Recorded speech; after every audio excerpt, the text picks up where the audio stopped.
Hey everyone, Danielle McCarthy here from Mind Potential Psychology. So I'm back now to talk to you about reducing your stress. This is the first video in a 5-part video series. In this video, I'm going to be talking to you about understanding your stress response.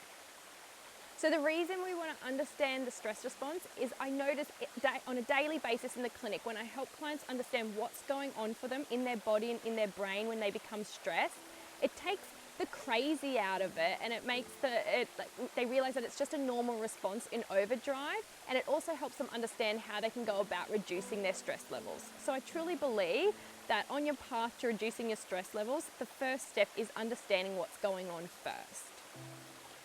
So to help my clients understand what's going on when they become stressed, I like to take a hand model of the brain that comes from a psychiatrist in the US, Dan Siegel. So if you put your thumb across your palms and your fingers over the top, this makes for a nice little handy model of the brain, okay? So when our brain develops, here's the brain stem. The first part of our brain to develop is the bottom part, which is called the brain stem. But you can think of this as the reptilian part of your brain.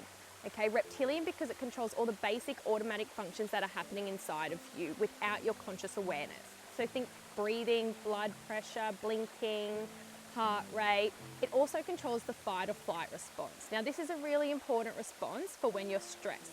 So the fight or flight response is when you're faced with a life-threatening situation, you either fight off the danger or you run away. So you fight or flight. Okay, so we'll come back to that in just a moment. The second part of your brain to develop is this middle part here, which is called the limbic system. Okay, this controls your strong emotional responses such as anger, sadness, and fear. These two parts here together make up the bottom reptilian part of your brain, okay? Really fast, automatic, but not very sophisticated. The final part of your brain to develop is this top part here, which is the cortex. And we're interested in these two fingers here that sit just behind your forehead. It's referred to as the prefrontal cortex, but you can think of it as your human brain, okay? It's your human brain because it's most developed in human beings, and it's what sets us apart from the rest of the animal kingdom.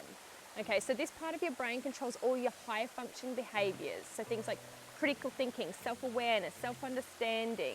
It also controls emotion regulation. So you'll see this part of your brain connects with the middle and bottom part, so it regulates that bottom part of your brain. Now imagine a caveman and he's out hunting, and while he's out hunting, he's faced with a big black grizzly bear. If he stood there with his human brain switched on, he might think, oh, there's a big black bear, maybe I should fight it off, or maybe I should run away. By the time he's done that, he's most likely dead, okay?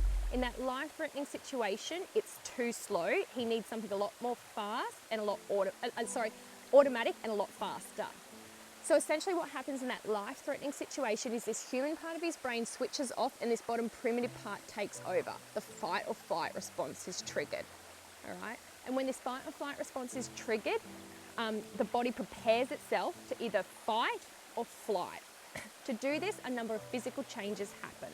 So our blood goes from our smaller limbs to our larger limbs so we can run or fight more effectively. Our body stops digesting food because we don't need to digest food when we're faced with a big black bear.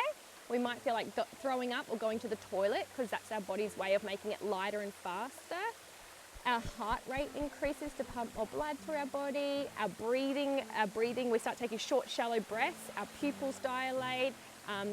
We sweat because that's our body's way of cooling itself down.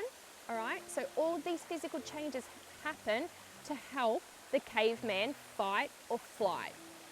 Really, really helpful and adaptive in a life-threatening situation. All right, it helps keep him alive. However, what's happened over time, as human beings, we've become more and more susceptible to getting the same fight or flight response being triggered even when we're not faced with a life-threatening situation. All right, so we can start to perceive stress maybe when it's not necessarily a tiger or a bear or something life-threatening like that. But what happens is we get this same response being triggered, okay? It's essentially like we're having false alarms being triggered in our brain. The problem with this is that this fight or flight response is meant to be a very acute response to help us save our life, okay? It's meant to last, I think the research says around 10 or 12 minutes or so, okay? Because of all these physical changes, okay in a short period, but not okay for our physical and mental health over the long period, okay? Because our body's getting flooded with adrenaline and cortisol, these things can be damaging to our health in the long run. So now because we can get these false alarms being triggered, it means we can get this fight or flight response being switched on for longer periods of time. Okay. To break this down to our nervous system level, our nervous system is split into two different pathways. We've got the sympathetic nervous system and the parasympathetic nervous system. Think sympathetic nervous system starts with an S. Think S for stress. So this is the system that gets switched on when we become stressed. And the parasympathetic nervous system is the one switched on when we're relaxed. So think P equals peaceful, all right? When we get stressed and that fight or flight response is triggered, our sympathetic nervous system is switched on, okay? And we're getting all of that cortisol and adrenaline flooding our system. When our parasympathetic nervous system is switched on, that's when all of that is relaxed down, okay? So what we essentially want to do when we start treating this fight or flight response and these false alarms, we want to teach you how to notice when that stress response is being switched on and be able to put the brakes on it and switch on your parasympathetic nervous system. And we want you to be able to do this consciously, okay, and take control of your stress. So thanks guys, I hope you found that useful today in understanding what's going on inside of you when you become stressed.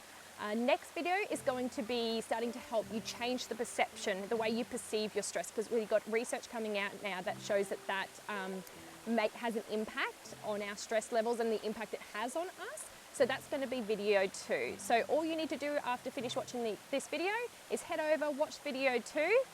There's also a downloadable link where you can download a PDF version that has all of these tools in written format that you can refer to at any time.